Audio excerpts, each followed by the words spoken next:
আসসালামু আলাইকুম। তো আজকের ভিডিওতে আমরা নাপাক পানি এবং ব্যবহৃত পানির হুকুম নিয়ে আলোচনা করব। নাপাক পানিকে আরবিতে মাউন নাজিস বলা হয় এবং ব্যবহৃত পানিকে আরবিতে মাউন মুস্তামাল বলা হয়। তো আমরা প্রথমে নাপাক পানি নিয়ে আলোচনা করব। তো আজকে আমরা যেই বইটির সাহায্যে এই আলোচনা করব সেটা হলো ইমাম তহাবির শারহ মাআনিল আসার। তো তাহলে চলুন শুরু করা যাক। তো কোনো পানিতে যদি নাজাসাত পড়ে তাহলে সেটার হুকুম কি হবে? আবু সাঈদ খুদরি রাদিয়াল্লাহু আনহু থেকে বর্ণিত যে রাসূল সাল্লাল্লাহু আলাইহি সাল্লাম বুদআ নামক কূপ থেকে উযু করতেন। তখন তাকে জিজ্ঞাসা করা হলো, ইয়া রাসূলুল্লাহ, এখানে তো অনেক ধরনের এই মৃত পশু, তারপরে হায়েজগ্রস্ত মহিলার বিভিন্ন ময়লা জিনিসপত্র এগুলো ফেলানো হয়, তো আপনি এখান থেকে উযু করতেছেন। তখন রাসূল সাল্লাল্লাহু আলাইহি সাল্লাম বললেন যে পানি নাপাক হয় না। তারপরে আবু সাঈদ খুদরি রাদিয়াল্লাহু আনহু থেকে আরেকটা হাদিসে বর্ণিত রয়েছে যে রাসূল সাল্লাল্লাহু আলাইহি সাল্লাম বলেছেন যে ইয়া রাসূলুল্লাহ, রাসূল সাল্লাল্লাহু আলাইহি সাল্লামকে জিজ্ঞেস করা হলো যে ইয়া রাসূলুল্লাহ, বুদআ কূপ থেকে আপনার জন্য পানি আনা হয়, অথচ এইখানে তো অনেক ধরনের ময়লা ফেলা হয়, তারপরে মৃত কুকুর ফেলানো হয়। তো তখন রাসূল সাল্লাল্লাহু আলাইহি সাল্লাম বললেন যে পানি পবিত্রকারী, একে কোনো কিছু অপবিত্র করতে পারে না। তো এরকম আরও বেশ কয়েকটা হাদিসে এই একই কথা আরও বেশ কয়েকটা হাদিসে বর্ণিত আছে। তো অনেক আলেম, বিশেষ করে হযরত ইমাম মালিক রহমতুল্লাহ আলাইহি এই মতামত গ্রহণ করেছেন যে পানিতে যদি কোনো নাজাসাত পড়ে তাহলে সেই পানিতে যদি সেই নাজাসাতের আলামত দেখা না যায়, যে নাজাসাতের আলামত বলতে নাজাসাতের গন্ধ অথবা স্বাদ, এগুলো যদি না পাওয়া যায় তাহলে সেই পানি পাক এবং সেই পানিতে উযু গোসল করা যাবে। ঠিক আছে? তো এটা ইমাম মালিক রহমতুল্লাহ আলাইহির মতামত। তো এরপরে কিন্তু ইমাম আবু হানিফা রহমতুল্লাহ আলাইহি এবং শাফিঈ রহমতুল্লাহ আলাইহি এই মতামতের কিছুটা বিরোধিতা করেছেন। তো ওনাদের মতামত হলো গিয়ে যে রাসূল সাল্লাল্লাহু আলাইহি সাল্লামের যে এই হাদিসটি যে বর্ণিত হয়েছে সেটা মূলত প্রবাহিত পানির ক্ষেত্রে বর্ণিত হয়েছে। এই পানিগুলো প্রবাহিত, অর্থাৎ উনি এই যে বুদআ কূপের কথা এখানে বলা হইতেছে, এই বুদআ কূপের পানি আসলে প্রবাহিত ছিল। এই বুদআ কূপের পানি অপ্রবাহিত বা আবদ্ধ ছিল না। আবদ্ধ পানি বলতে কূপের পানি না, পুকুরের পানি, তারপরে হলো গিয়ে এই বালতির পানি, যেসব পানি প্রবাহিত হয় না সেগুলোকে আবদ্ধ পানি বলা হয়। তো ওনাদের বক্তব্য হলো গিয়ে যে প্রবাহিত পানি এবং আবদ্ধ পানির ক্ষেত্রে হুকুম আলাদা। ইমাম শাফিঈ এবং আবু হানিফা রাহমাতুল্লাহর মতে প্রবাহিত পানি এবং আবদ্ধ পানির ক্ষেত্রে হুকুম আলাদা। ওনাদের মতে প্রবাহিত পানির ক্ষেত্রে যদি প্রবাহিত পানিতে যদি নাজাসাত পড়ে এবং সেখানে যদি নাজাসাতের আলামত দেখা না যায় তাহলে সেই পানি নাপাক হবে না। কিন্তু আবদ্ধ পানির ক্ষেত্রে অনেক সময় নাজাসাতের আলামত দেখা না গেলেও পানি নাপাক হয়ে যায়। ঠিক আছে? তো ওনারা দলিল হিসাবে কি পেশ করে? ওনাদের দলিল হলো গিয়ে যে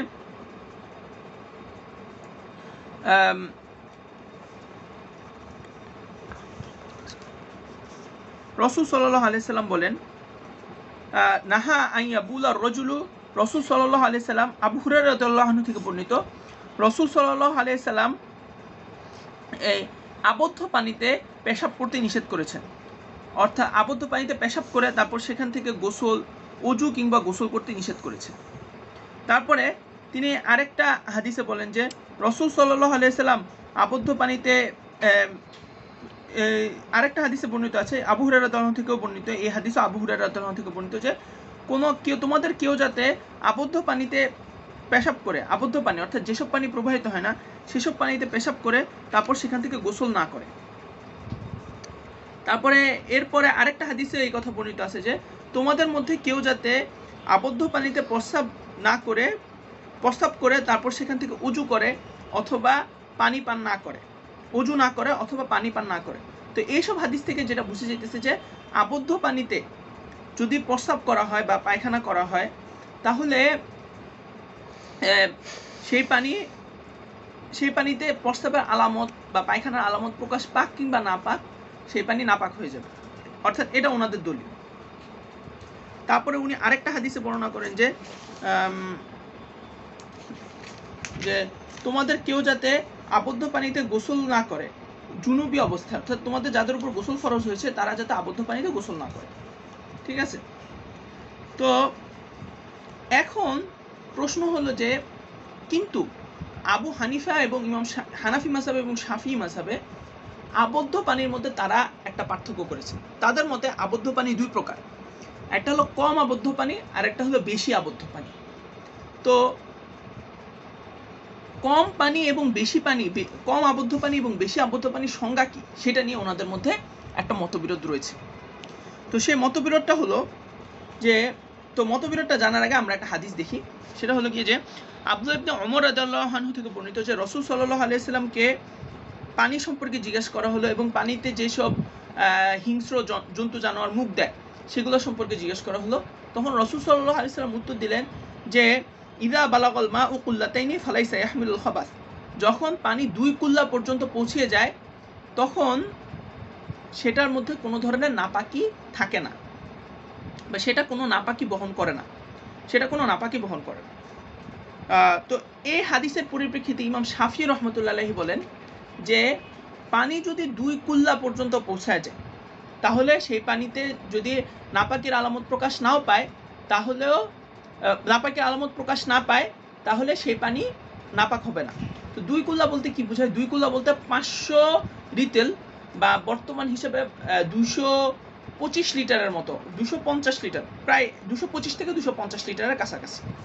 ঠিক আছে, তো কিন্তু হানাফি মাযহাবের যারা ইমাম আছেন তারা আবার এই হাদিস গ্রহণ করেন নাই। এই হাদিস গ্রহণ না করার পিছনে তাদের ইয়া হলো যে এই হাদিসের সনদ এবং মতন উভয়টার মধ্যে ইস্তিরাব আছে, অর্থাৎ এই হাদিসটা মুস্তারিব। তো মুস্তারিব কিভাবে?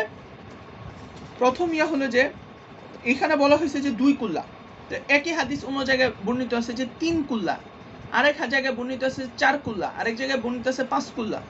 তো এরকম অনেকগুলো ভাবে এই হাদিসটা বর্ণিত আছে। তো যার কারণে কোনটা সঠিক এটা জানা সম্ভব না, সেটা হলো 1 নাম্বার। তারপরে 2 নাম্বার বিষয় হলো গিয়ে যে এই হাদিসের এবং এই হাদিসে যে বিভিন্নভাবে যে বর্ণিত হয়েছে এই হাদিসটা, সে এই 2 কুল্লা এক জায়গায় বলা হয়েছে 2 কুল্লা, এক জায়গায় বলা হয়েছে 3 কুল্লা, এক জায়গায় বলা হয়েছে 4-5 কুল্লা।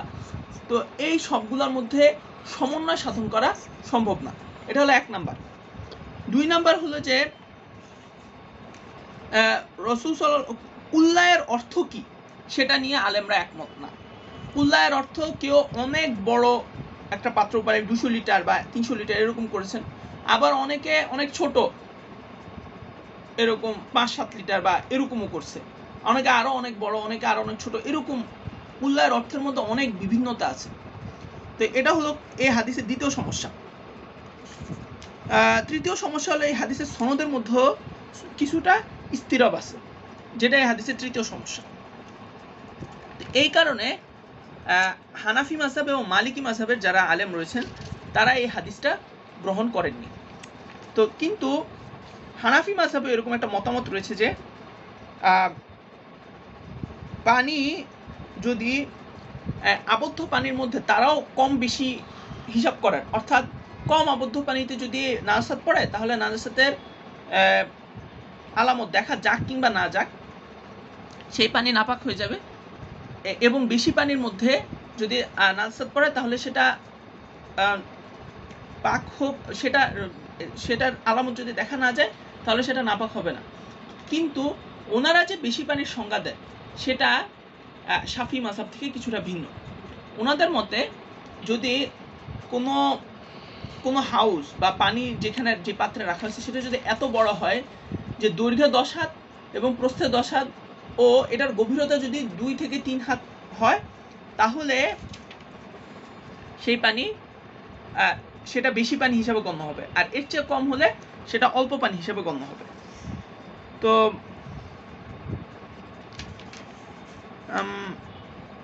তো এটা হলো গিয়ে নাপাক পানির বিষয়ে সব আলেমের মতামত মোটামুটি।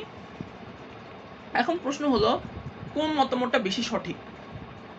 আমি এই ক্ষেত্রে যেটা করি সেটা হলো গিয়ে যে ইমাম মালিক রহমতুল্লাহ আলাইহি এই ব্যাপারে আল্লামা ইবনে রুশদ রহমতুল্লাহ আলাইহি উনি বিদায়াতুল মুজতাহিদ একটা মতামত প্রকাশ করেছেন। আমার কাছে মনে হয় যে এই মতামতটাই সঠিক হওয়ার সবচেয়ে নিকটবর্তী। সেটা হলো গিয়ে যে আমার কাছে যেটা মনে হয়, উনি বলতেছেন বিদায়াতুল মুজতাহিদে, আমার কাছে এই মাসালার ব্যাপারে যেটা মনে হয় সেটা হলো গিয়ে যে আবু হুরায়রা রাদিয়াল্লাহু আনহু এবং ওনারা যে হাদিসগুলো বর্ণনা করছে যে তোমরা আবদ্ধ পানিতে প্রস্রাব করো না, তারপরে তোমরা আবদ্ধ পানিতে প্রস্রাব করে তারপর সেখান থেকে উজু বা গোসল করো না, এই হাদিসগুলো মূলত মাকরুহ হওয়া বোঝানোর জন্য এই হাদিসটা বর্ণিত আছে।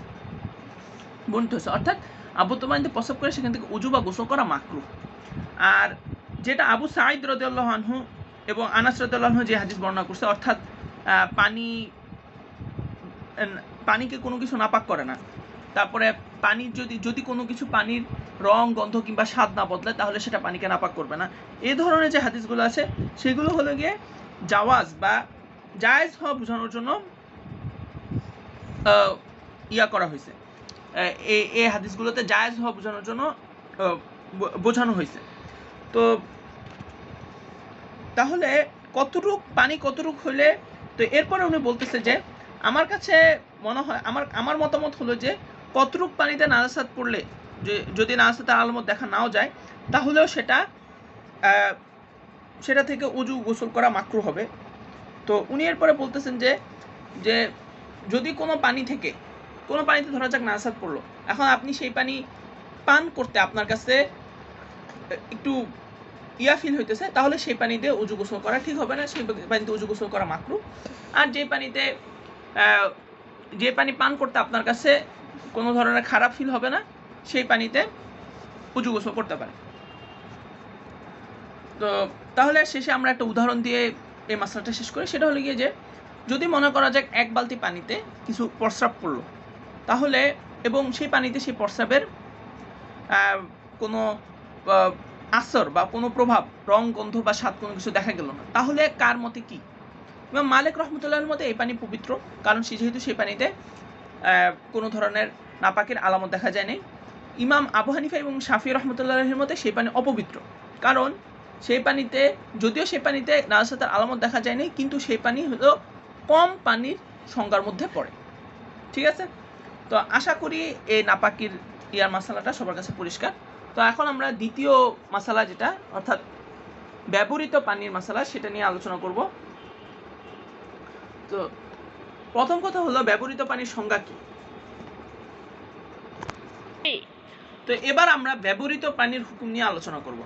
তো প্রথম কথা হলো ব্যবহৃত পানির সংজ্ঞা কি। ব্যবহৃত পানির সংজ্ঞা হলো গিয়ে যে ওযু বা গোসল করার পরে যে পানিটা শরীর থেকে পৃথক হয়ে গেছে সেটাই হলো ব্যবহৃত পানি। যে পানি ওযু বা গোসল করার পরে যে পানি শরীরে লেগে আছে সেটা কিন্তু ব্যবহৃত পানি না। যেরকম আপনি যদি মনে করেন হাত ধোয়ার পরে, হাত বলতে কোনই পর্যন্ত হাত ধুলেন উযু করার সময় হাত ধোয়ার পরে যে পানি আপনার হাতে লেগে আছে সেই পানি দিয়ে কিন্তু আপনি মাসেহ করতে পারবেন। রাসূল সাল্লাল্লাহু আলাইহি সাল্লাম এরকম করেছেন, কারণ হলো যে পানিটা হাতে লেগে আছে সেটা ব্যবহৃত পানি না, এ ব্যাপারে সবাই একমত। কিন্তু যে পানিটা শরীর থেকে পৃথক হয়ে গেছে সেটাকে ব্যবহৃত পানি বলা হয়। এখন প্রশ্ন হলো ব্যবহৃত পানির হুকুম কি। তো ইমাম আবু হানিফা এবং হানাফি মাযহাব এবং শাফি মাযহাব মতে ব্যবহৃত পানি পাক, কিন্তু ব্যবহৃত পানি দিয়ে কোনো ধরনের উযু বা গোসল করা জায়েজ নেই। আর ইমাম মালিক রহমতুল্লাহ আলাইহির মতে ব্যবহৃত পানি পাক, কিন্তু এবং সেটা দিয়ে উযু গোসল করা জায়েজ আছে, তবে সেটা দিয়ে উযু গোসল করা মাকরুহ, এবং অন্য কোনো পানি যদি থেকে থাকে তাহলে সেই পানি, এই ব্যবহৃত পানি দিয়ে উযু বা গোসল করা যাবে না। তো এই ব্যাপারে যে দলিলটা দেওয়া হয় সেটা হলো গিয়ে যে রাসূল সাল্লাল্লাহু আলাইহি সাল্লাম বলেন, লা ইয়াগতাসিলান্না,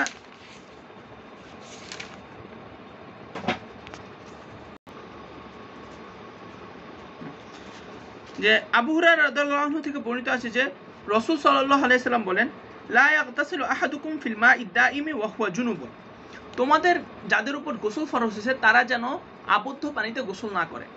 তো এটার কারণ হিসেবে তারা বলেন যে আবদ্ধ পানি যেহেতু আবদ্ধ পানি এর মূল কারণ হলো গিয়ে যে আবদ্ধ পানিতে যদি কেউ গোসল করে, ফরজ গোসল করে, তাহলে সেটা ব্যবহৃত পানি হয়ে যাবে বা মায়ে মুস্তামাল হয়ে যাবে। আর মায়ে মুস্তামাল দিয়ে গোসল করা যায় না, ঠিক আছে? তো তখন আবু হুরায়রা রাদিয়াল্লাহু আনহু বলে, তখন জিজ্ঞেস করলো যে আবু হুরায়রা রাদিয়াল্লাহু আনহুকে জিজ্ঞেস করলো যে তাহলে সে কি করবে? তখন তিনি বললেন যে মগ দিয়ে পানি এভাবে মাথায় ঢেলে গোসল করবে। তো এখন ইমাম আবু হানিফা এবং ইমাম শাফি রহমতুল্লাহ আলাইহির ইয়াতে তো মূলত এই হাদিস দিয়ে দলিল পেশ করা হয় যে ওনাদের মতে যদি আবদ্ধ কম পানি, যে ওনারা এই হাদিস দিয়ে অনেকে দলিল পেশ করেন যে ব্যবহৃত পানিতে গোসল করা জায়েজ নেই, ব্যবহৃত পানিতে গোসল করা জায়েজ নেই। কিন্তু ইমাম মালিক রহমতুল্লাহ ইয়া হলো যে যেহেতু এই হাদিস থেকে সরাসরি বুঝে যেতেছে না যে ব্যবহৃত পানিতে গোসল করা জায়েজ আছে কিনা নেই, কিন্তু যেহেতু আমরা সাহাবি কিংবা তাবিঈদের থেকে, কিন্তু যদি ব্যবহৃত পানিতে গোসল করা যদি ঠিকই হতো, তাহলে আমরা সাহাবিদের থেকে বা রাসূল সাল্লাল্লাহু আলাইহি ওয়াসাল্লাম থেকে এরকম একটা ঘটনা হলেও পাইতাম যেখানে তিনি কোনো ওযু বা গোসল করার পরে যে পানি আছে সেই পানি উনি জমা করে রাখছে, পরবর্তীতে উনি সেটা দিয়ে ওযু করছেন। এরকম অনেক সিচুয়েশন আসছে ইয়াতে, যেখানে দেখা গেছে যে রাসূল সাল্লাল্লাহু আলাইহি ওয়াসাল্লাম এক জায়গায় ওযু করছেন, উনি জানতেন যে পরবর্তীতে গেলে তাহলে পানি পাওয়া যাবে না, কিন্তু তারপরে উনি কিন্তু ওনার ব্যবহৃত পানিগুলো জমা করে রাখেন নাই।